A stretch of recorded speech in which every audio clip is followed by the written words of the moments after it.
Hello. Hi. Ako'y naantok pa. Pero kailangan kong makarating sa dentista ng alas 5. Schedule ko ngayon alas 5. Siguro ito na ang last. Di ko rin alam. Kung gagawan ako ng artificial na ipin, eh babalik pa ako. Pero kung hindi naman saka na. Nakakain naman ako ng tama siguro, wag na muna. Sayang. Kasi babaguhin din naman. Kaya magbabas lang ako. Tapos yung pinadala ni Bilat na package ay kukunin ko rin mamaya ng hapon. Hanggang alas 6 naman yun. Kaya maaga akong pagkatapos ko dun sa aking pupuntahan ay ako naman ay pupunta ng post office para doon. Mag-aabang ako ng sasakyan dito. Ang init. Grabe. Nahihilo ako sa antok. Ako sa bus station. Ayan ang schedule ng 15:38 ang bus. Ayan. Naantok ako.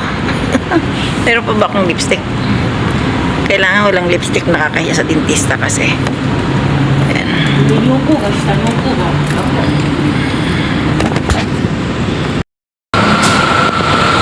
Try ko lang kung maaabutan ko na. Tapos na akong mag dentist. Kaya maganda na ang ipin ulit. Okay na.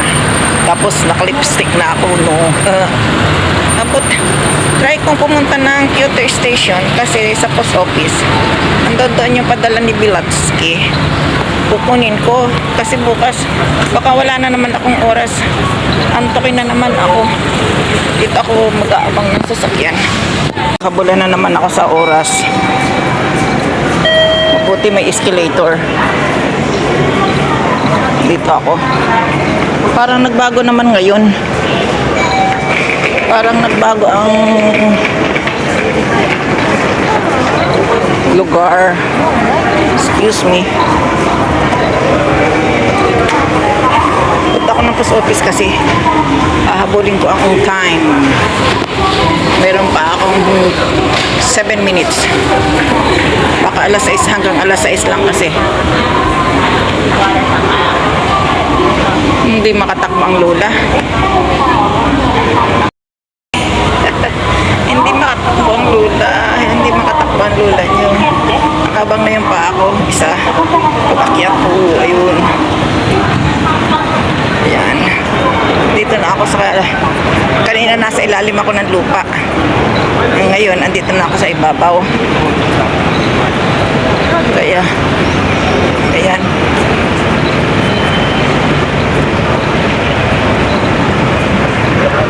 Dumidilim-dilim. West Coast. Abot ko pa. Abuti na lang pala nagmakasakali ako. Kaya ayan o. Abol. Ayun ako, sayang. Sana umabot pa ako. Kyoto Tower. Dito ako nakikipag-unahan. Uuwi na muna ako. Kasi napakabigat ng aking bitbit. Ayan. Mabigat-bigat. Dito ako ngayon sa Kyoto Station. Pasakay na ako ng bus. Ako'y para na rin turista. Ang problema, wala akong kakainin sa bahay. Hindi ako pwedeng gumala. Mabigat ang aking bitbit. Gumagabi na pati at saka baka umulan. Ako muna iuuwi. Uuwi muna ako sa aking balay. At hindi ko kaya itong bitbitin. Napakabigat. Salamat sa nagbigay. Salamat sa iyo, Bilatsky. Ayan, hirap ako dumaan, punong-puno ng tao, Oh, puro mga taga ibang planeta. Issue. Excuse me. Kadaming tao. Ay, nako. Nakakapagod. Ang bigat-bigat ng bitbit ko. Ayan. Ayan, ayan.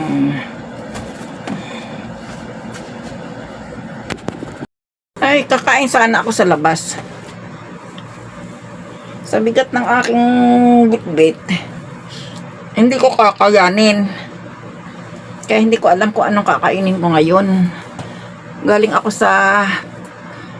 sa dentista, ginawa, nilinis lahat yung ngipin ko. Tapos sabi niya kung gusto ko daw maglagay ng ano bang tawag doon, postiso. Eh maliit na maliit. Baka pag ako'y nalasing, maluno ko. Kasi halimbawa ito yung walang ipin, ito yung may ngipin, di ba wala na din bagang dito, isasalpak diyan.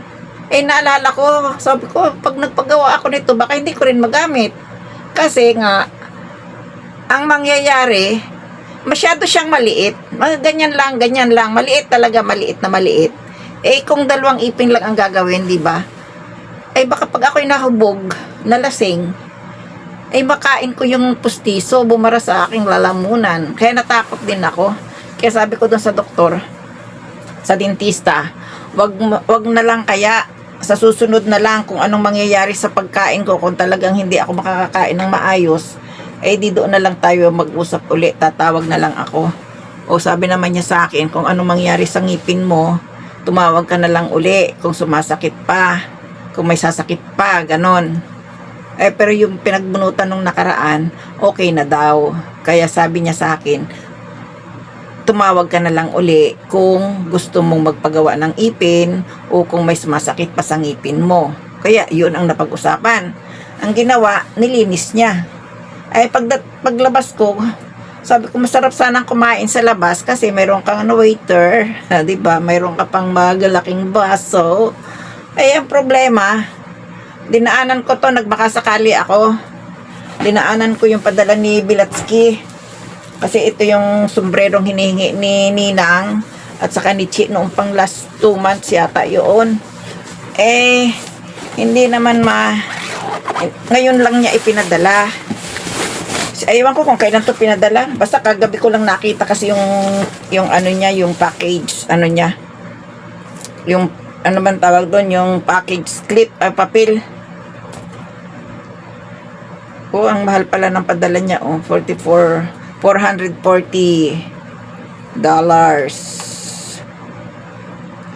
Mga isang lapad na higit.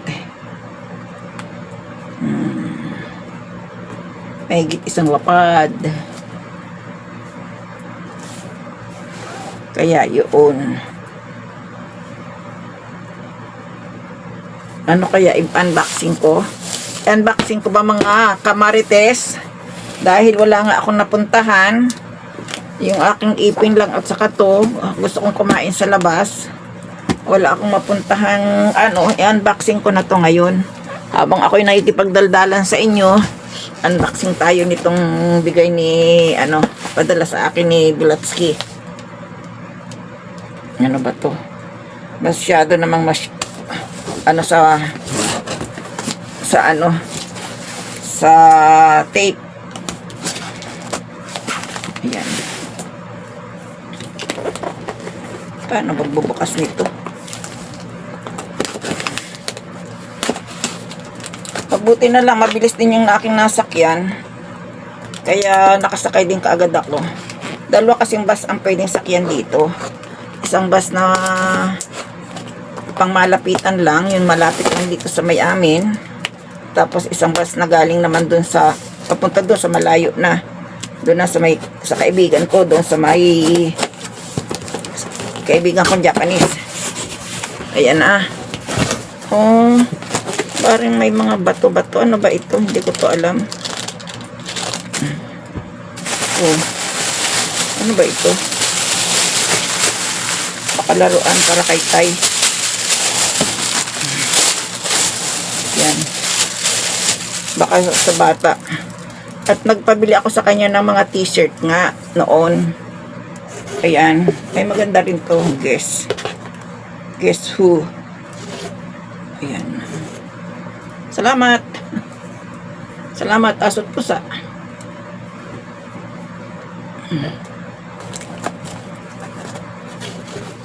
Explore. Ayan. Ito yung sinasabi niya. May video. Ano ba ito mga pinadala niya? Para siguro to kay Tay. Ayan. Pag-isahin ko na lang. Oo nga, para sa laruan ng bata. Naku, pinag-abalahan niya pa.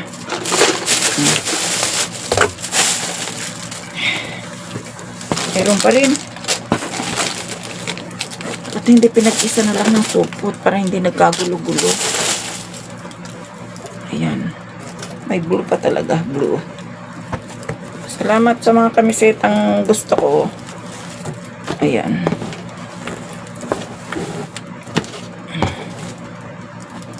Ay. Anong size ito?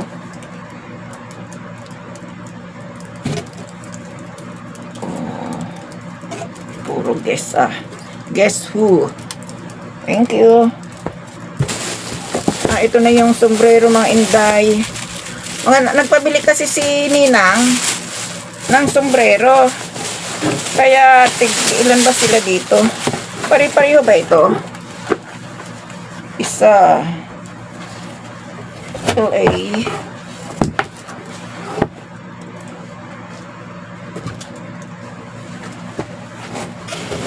Ay.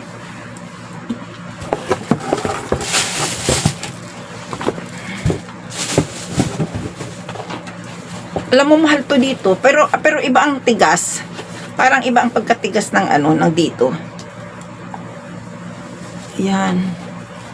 Kulay red. Uy, delikado. Ito, guess. Ito akin to eh. Sabi ko akin to. Maano sa LA. Para nasaan ba? Sa kanila to.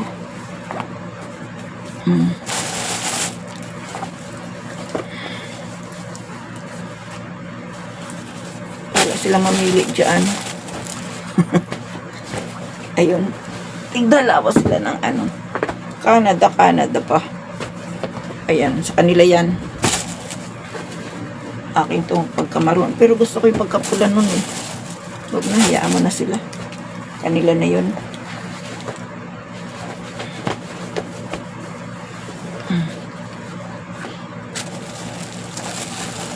Oh, ayan, kanila yan. Dami Napangiti mo ako Kaya galit ako sa iyo eh. Oh, marami akong sombrero. Paris daw. Mababaw ang parang mababaw ang pinakang mahihingi na naman to sa akin ng aking apo.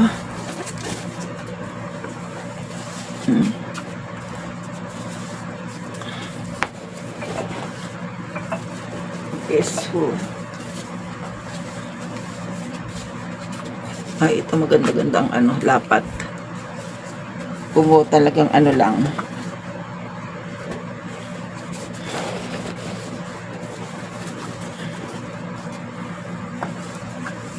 Ito maganda ang lapat. Gamitin ko na to bukas. Ayan, babu. Pero ako'y gutom. Gutom ako.